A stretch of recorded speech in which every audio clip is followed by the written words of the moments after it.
Yes, reka mbasuze kandi mbifurize kugira ibihe byiza, mbifurize kugira impagarike n'ubugingo nshuti bakunze mugenda mu natwe abadukurikira mu Rwanda, ari majyepfo, amajyaruguru, uburasirazuba, uburengerazuba n'umujyi wa Kigali.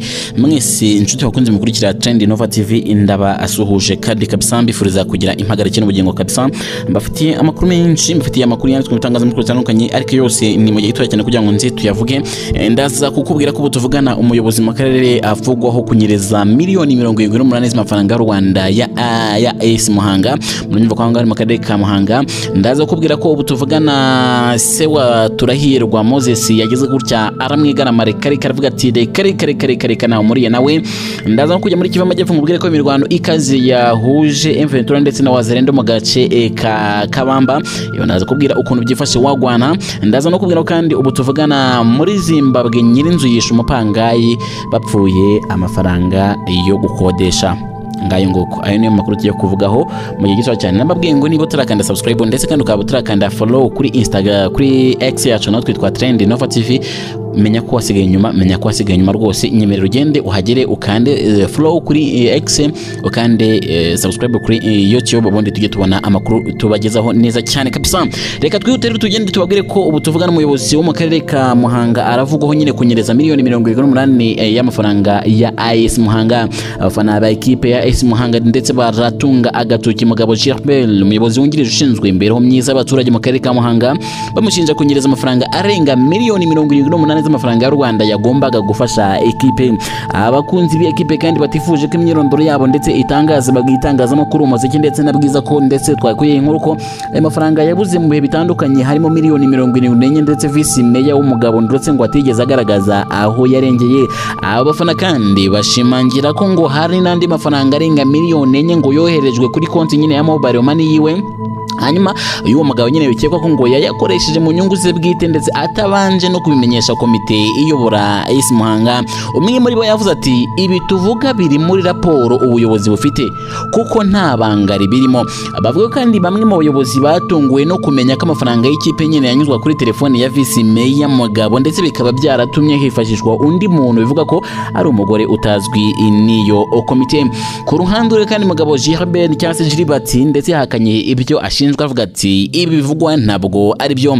Perezida w'inama njyanama y'akarere ka Muhanga kandi Nshimiyimana Gilbert yemeye ko ndetse inama yemeje ko iyi nama yasabye ko hakorwa igenzura ryimbitse ku mafaranga yose yagiye atangwa ndetse yaba ayavuye mu karere ndetse n'ayatanzwe n'abafana. Abafana ba AS Muhanga kandi barasaba ko ngo hafatwa ingamba zifatika kugira ngo amafaranga nyine agenerwa equipe nyine atazongera gutikirira mu mifuka y'abayobozi ndetse bayireberera. Reka miti nihuta nje kuri iyi nkuru ndetse kandi ivuga ko se wa Turahirwa Moses yagize gutya aramwigarama.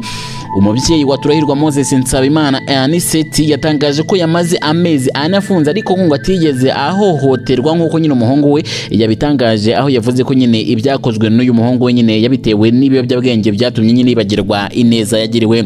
Mu cyumweru gishize kandi tariki ya 12 Mata 2025 nibwo Moses ndetse yatunguranye atangaza amagambo ndetse yibasira umukuru w'igihugu ndetse agaragaza ko atigeze yiyumvamo inkotanyi ndetse zabohoye igihugu. Mu gihe kandi mu kuvuga ibyo bindi Moses yatangaje ko se yakubiswe ikiboko ubwo yari yagiye kumusura aho yari ifungiye. Mu bindi bintu kandi Moses yatangaje kuri iyo tariki nuko yararirangije ndetse ngo ubwo yamenyaga uko umukuru w'igihugu nyine azambara imyambaro ndetse yakoze. Nzeyimana kandi Aniseti ubyara Moses ni umushumba wo mu itorero rya ADPR uri mu kiruhuko cy'izabukuru, yatangaje ko ibyo umuhungu we yakoze ndetse bihabanye n'indangagaciro z'ibyo yamutoje. Yavuze ati mbere yuko mvuga kwihohoterwa ndagira ngo mbabwire yuko umubyeyi aryama uko ashaka ariko ntabyara uko ashaka. Uwo mwana mu burere twamuhaye hamwe n'abandi bana bavukana mu muryango wacu ntabwo harimo kwanga, nta vangura riba mu muryango wacu ku buryo nyine twari kumutoza iyo mico. Ku bigendanye n'ibyo uyu musore nyine yanditse ku mbuga nkoranyambaga zavuga ko se yahohotewe, yagize ati nahohotewe igihe nari mfunze gufungwa kuko byabaye mu mwaka wa 1999 ni muri bya bihe ndetse n'umuntu kwanga gusa yatungaga urutoki ndetse bakagufata, ariko ubuyobozi bumaze gushishoza busanga ko ibyo nyine bandegaga atari atari byo. Hanyuma mu bushobozi bw'inzego zari mu cyo gihe nyine bafataga icyemezo cyo kundekura ndataha. Se wa Moses kandi avuga ko ngo ubwo yari afunze yibuka ko yasuwe n'umugore we n'abana b'abakobwa gusa, kandi bakaba nyine baragiye kumusura mu bihe kandi bagiye ndetse mu bihe bitandukanye rwo bamusuye. Ku byo rero Moses yatangaje, uyu mubyeyi atekereza ko ngo yaba yarabyumvanye abamusuraga.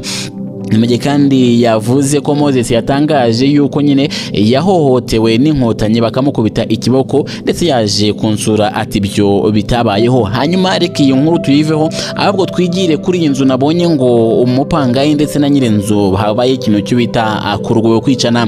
Nyirinzu rero yishe umupangayi bapfuye amafaranga y'inzu. Polisi yo muri Zimbabwe kandi irimo gushakisha umugabo witwa Crispin Marara ukekwaho kwica umupangayi we nyuma yo kumuhata ibibazo ndetse no kumukubita azina amafaranga y'ubukode atabashije kugeza kuri nyirayo. Ibi byabereye mu gace ndetse ka Zengeza aho muri Marara, ndetse kandi bivuga ko ngo yakoranye n'abandi bantu bane ndetse bande bakagira nabi Tendai Nenguo ndetse mu myaka 38 bamushinja kurya amafaranga y'uyu Marara. Uko polisi kandi ya Zimbabwe ya Harare yabitangaje, ikibazo cyaturutse ku mafaranga arenga ibihumbi 600 amafaranga y'u Rwanda. Bivuga ko uyu Tendai yari yarakusanyije ndetse ku bandi bapangayi batuye mu nzu y'umuryango wa Marara, ariko ngo ntiyashyikiriza ba nyirayo ahubwo ayakoresha mu nyungu ze bwite. Umuvugizi wa polisi y'intara ya Harare Inspector Lukmoa Chankanza yemeye iby'urupfati turimo gukora iperereza ku rupfu rw'umugabo wapfiriye mu bitaro nyuma yo gukubitwa azira amafaranga. Bivuga ko yakoresheje atarayakoresheje mu nyungu ze bwite. Aha nicyo bavugaga. Iyi nkuru kandi ubwo nabwo nyisoreje ahubwo munyemerere nandike kuri inkuru ivuga ko Kivu y'Amajyepfo imirwano ikazi yahuje Ventura ndetse na Wazalendo mu gace ka Kabamba. Kuri uyu wa gatatu mu gitondo imirwano kandi yubuye hagati y'imitwe yitwaje intwaro ya Wazalendo n'inyeshyamba za M23 AFC mu gace ka Kabamba mu majyaruguru ya Rambi Katana mu ntara Kivu y'Amajyepfo. Amakuru aturuka muri ako gace kandi avuga ko imirwano yatangiriye ahitwa Irambo ndetse kandi yakwirakwiriye muri santere y'ubucuruzi ya Kabamba ihereye ku mupaka uhuza teritwari ya Kabare ndetse na Karehe. Nimuje kandi ku isaha y'isa 5 za mu gitondo kuri uyu wa gatatu tariki ya 16 Mata 2025 nk'uko tubikesha actualite.cd urusaku rw'amasasu rwumvikanye mu mpande nyinshi ndetse bituma ibintu biba akajagari kubera nyine ubukana bw'imirwano. Kuri ubu ngo rero ngo ntibushoboka kumenya ugenzura aka gace ka Kabamba. Inzego zimanze kandi n'inzego z'umutekano nabyo ntacyo biratangaza kandi byavuye muri iyo mirwano ntibyatangajwe. Abaturage b'abasivile kandi bo baryamye amajanja mu gihe imirwano yafata indi ntera bakavuga bati just we can to defend ourselves, dushobora kwirwanaho mu gihe byaba abibaye ngombwa.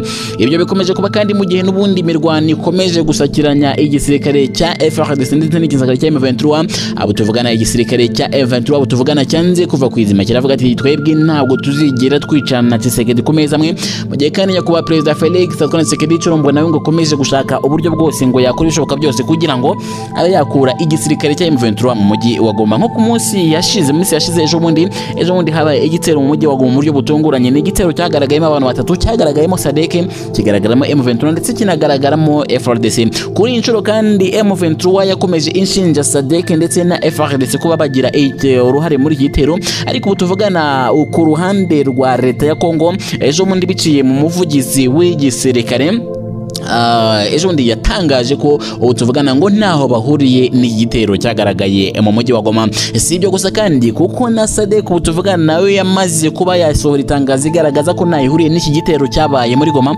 Ahangaho ugasigara bibaza ngo ese ninde nyirabayazana w'iki gitero? Ese ni M23 ikaba yaragiteye ikaba iri kwirega? Ngayo ngo mbabwiye ibirimo biravugwa. Gusa ndakumenyesha ko tuvugana ibyo bikomeje kuvugwa mu gihe uri kuvugwa yuko nanone kandi Sadek igiye kuvanwa mu gihugu cya Repubulika Demokarasi ya Kongo igacurwa mu bihugu byayo, ariko nanone ikazacishwa mu gihugu cy'u Rwanda. Ibyo bikomeje kuba kandi nyuma yuko n'ubundi Sadek ndetse n'umutwe wa M23 bamaze iminsi barumvikanye ko Sadek igomba kuzataha, ariko ndetse igatahana n'ibikoresho byayo. Ariko nyuma M23 nayo yahise ivuga ati ibingibi reka byaba ari ubuyobe, ahubwo ihitamo ikintu cyo kuvuga ngo none mutaye nta kintu na kimwe mukuye ahangaha muri Goma. Mu gihe kandi n'ubundi hari gahunda yo kuvugurura ikibuga cy'indege cya Goma, aricyo cyari cyapanzwe ko kizifashishwa mu kuba cyakura abasirikare ba Sadek mu gihugu cya Repubulika Demokarasi ya Kongo. ngo ariko bitewe n'ubwumvikane buke bwabaye hagati ya SADC ndetse na M23 ibyo byatumye nyine ubu kugeza ubu imirimo yo kuvugura cyangwa se yo gusana ndetse no gukora neza ikibuga cy'indege cya Goma ikomeza gukererwa aho gato kubera ko mu mirwano yo gufata Goma ikibuga cy'indege cyari cyangiritse cyane kubera ko M23 ndetse na FARDC bahacakiraniye igihe kirekire. Hanyuma rero kambashimire cyane inshuti bakunze mugenda wa natwe amakuru yo nakagaruka kuri Trend Nova TV, amakuru yo aracyabageraho neza cyane 5 kuri 5 icyo tubabwira ukanda kuri isabone subscribe, amakuru yose mukajya mugenda muyabona neza cyane. Ndabashimiye mukomeze kugira ibyiza, bye bye.